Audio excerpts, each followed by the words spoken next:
I made a short video showing the disassembly of the Callaway coilover system.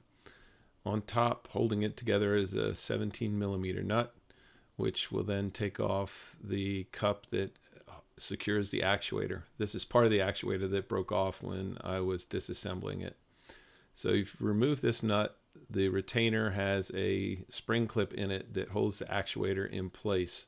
It's a very small little spring right there in the side. The next piece is a washer. The washer is assembled cup side down. The next piece bolts to the frame at the top of the shock. The white plastic piece, I believe, is part of the original bushing that was installed by Callaway. The next piece is a sleeve that sits on top of the top hat that retains the top of the spring.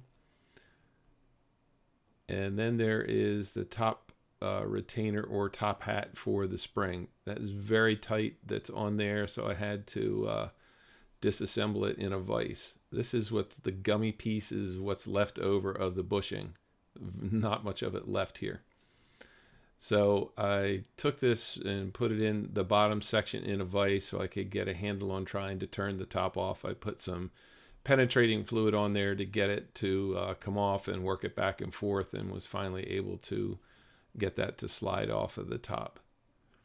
Once you have the top cup off, then the spring will slide off. There's a small little clip at the top here, should be on the new shock when you get it, but it's what that cup rests against.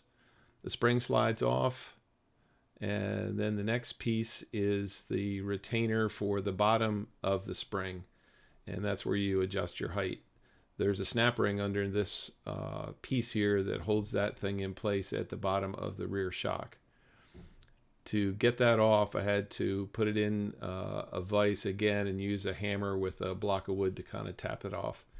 Here's a picture of all of the components kind of laying out, and you can see the shock on the upper section that's broken.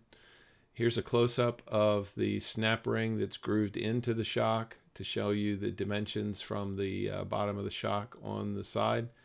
And then this is a close-up of the ring itself as it sits in place on the shock, where that bottom piece height adjustment rests to complete the shock system.